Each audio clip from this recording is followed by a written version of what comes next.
Hola, mi nombre es María Fernanda Paz Martínez, soy estudiante de la licenciatura en nutrición en la Universidad de Celaya y el día de hoy les voy a platicar de un estudio súper interesante, el cual se titula The Role of Generics in Moderating the Interindividual Differences in the Ergogenicity of Caffeine. Software Kyle et al.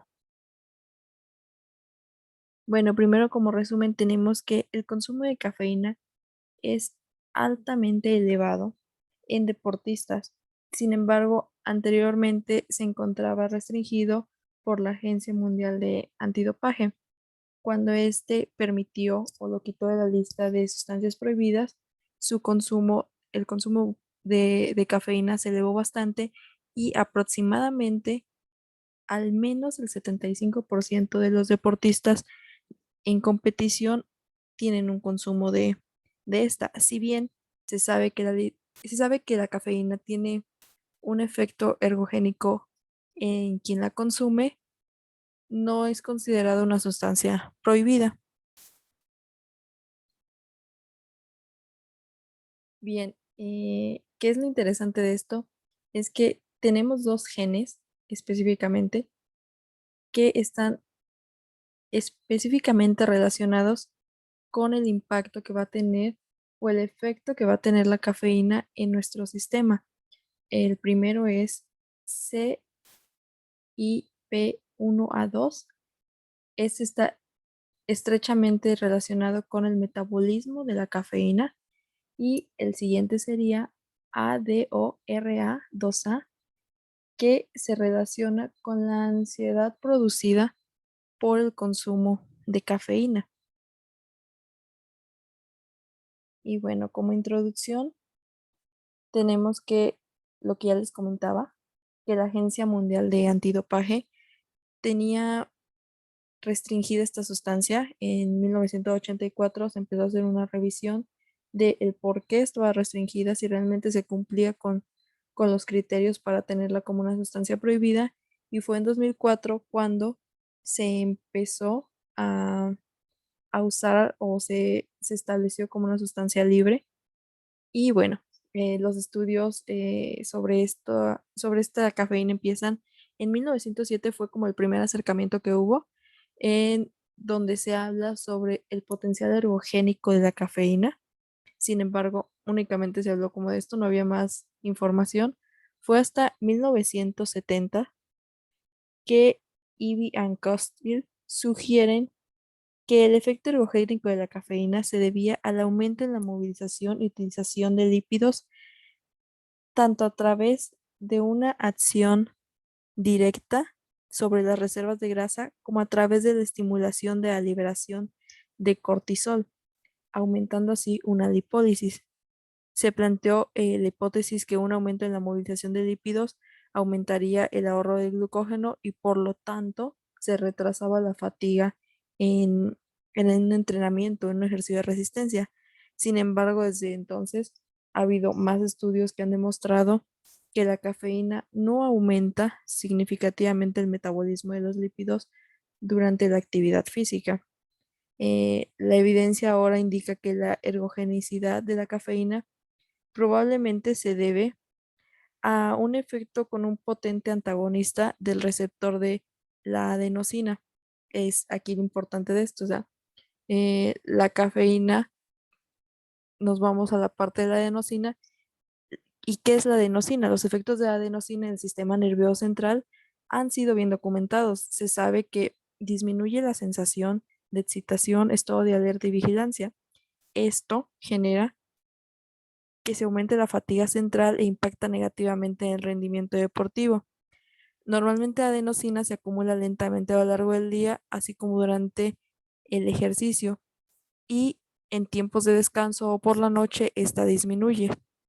Se ha demostrado que la adenosina regula abajo varios neurotransmisores, los cuales son claves en el cerebro para la activación conductual y los procesos conductuales basados en el esfuerzo.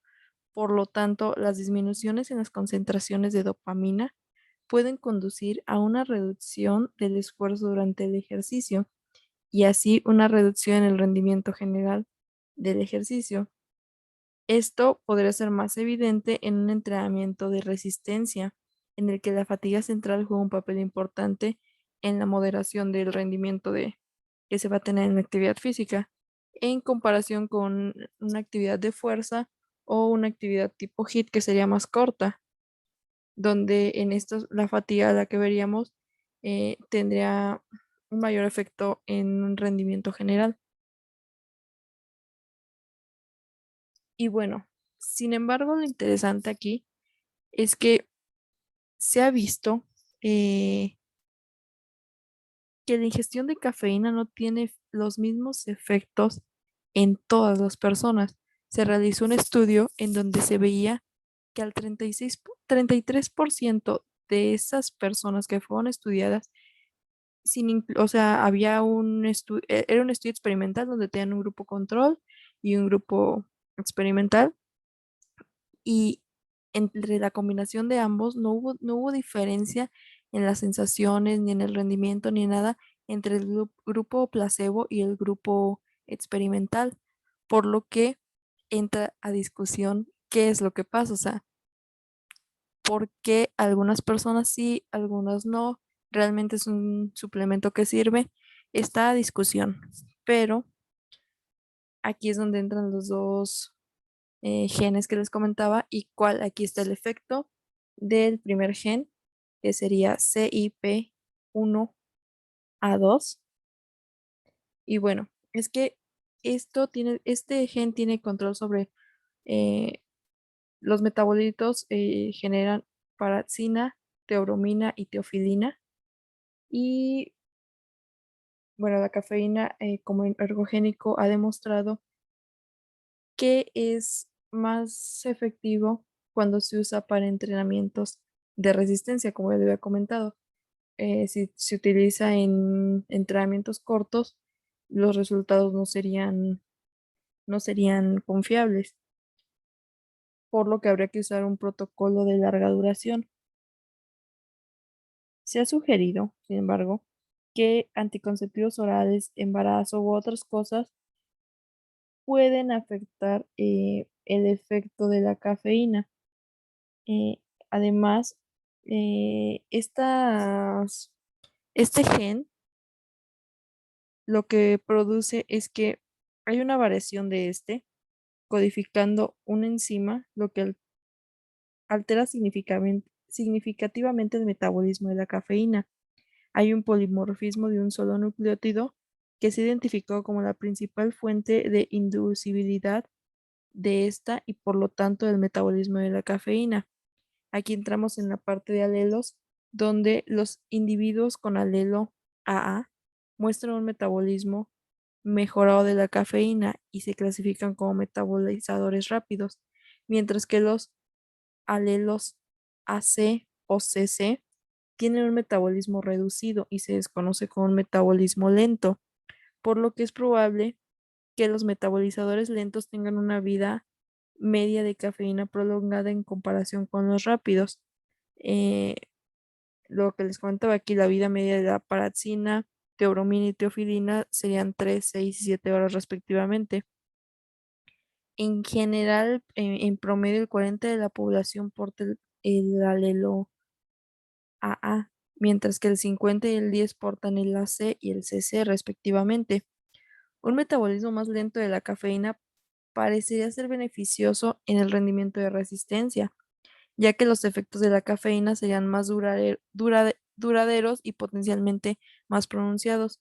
Sin embargo, algunos estudios han demostrado lo contrario, que un metabolismo rápido sería lo que ayudaría, por lo que sigue siendo controversial. Hay una información limitada sobre los efectos de los genotipos CYP1A2 sobre la ergogenicidad de la cafeína. Dos estudios encontraron mayores mejoras en el rendimiento de individuos con los genotipos AA en comparación con los portadores del alelo C. Sin embargo, otros dos estudios no encontraron diferencia entre estos genotipos, y un estudio encontró que el genotipo AC se desempeñó mejor en una prueba de 3 kilómetros, por lo que sigue siendo confuso. Hay estudios que demuestran que un alelo tiene mejor adaptabilidad o mejor respuesta ante la cafeína o ante cierto entrenamiento. Sin embargo, realmente es confuso. Y después está eh, qué efectos tiene el otro gen que sería el ADORA2A. Y bueno, este tiene un receptor de adenosina, volvemos a lo mismo, la adenosina, que es el receptor A2A, el cual codifica, sí, o sea, este gen codifica el receptor A2A y también juega un papel importantísimo en la regulación, en la liberación de dopamina y glutamato. Eh, la mayoría de las personas portan el alelo CT, mientras que es menor la cantidad de portadores con el alelo TT y CC. Varios estudios han demostrado que depende del alelo si realmente va a haber una relación entre la ansiedad provocada por el consumo de cafeína o no. O sea, se ha estudiado en las respuestas de la ingestión de la cafeína y, por ejemplo, en un estudio se informó que ambos grupos, o sea, ambos alelos aumentaron la ansiedad inducida por cafeína.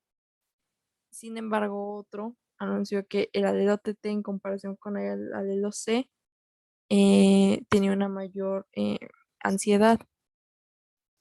Este genotipo también puede afectar la ingesta habitual de cafeína, ya que hay otro estudio que se realizó en ratones eh, donde sugiere que este gen puede tener un papel regulador en las propiedades apetitivas de la cafeína, que probablemente influye en la ingesta habitual de la cafeína.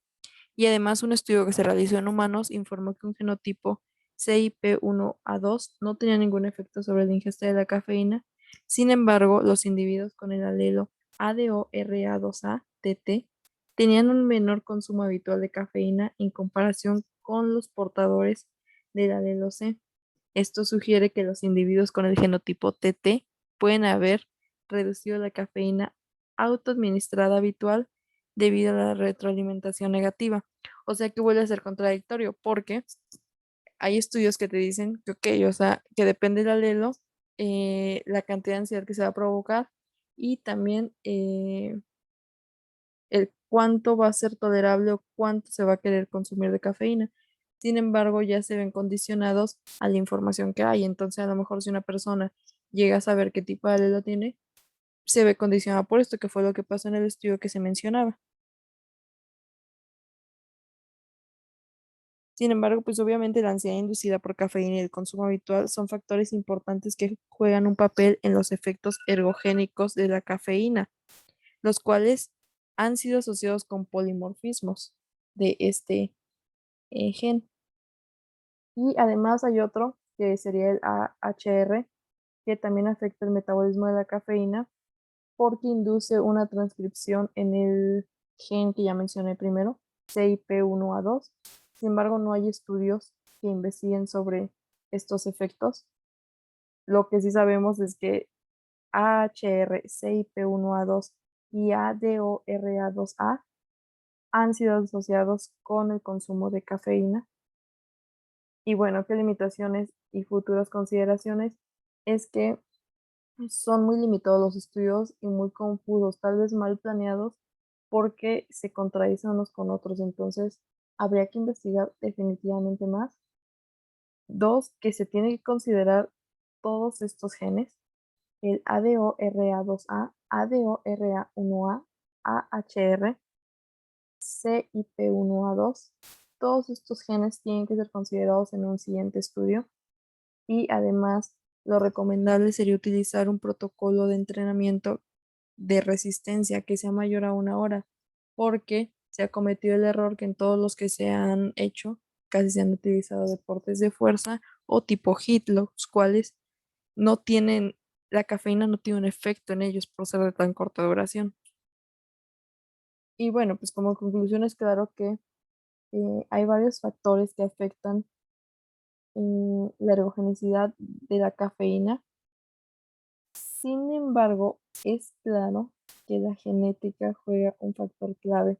No todas las personas van a metabolizar igual, no todas las personas van a tener una misma reacción, no todas las personas van a tener la misma tolerancia. Por eso hay que poner especial atención en realizar más investigaciones de este tipo, en realmente hacerlas, porque será importante aclarar qué efectos tiene realmente y si los deportistas de alto rendimiento que están consumiendo realmente están recibiendo un beneficio o no, porque claramente los deportistas cada uno va a tener una genética diferente, por eso habría que investigar más sobre la relación que hay entre estos genes y el consumo de cafeína. Y bueno, espero les haya gustado bastante. Esta es mi referencia y les dejo el link por si quieren leerlo completo. Gracias.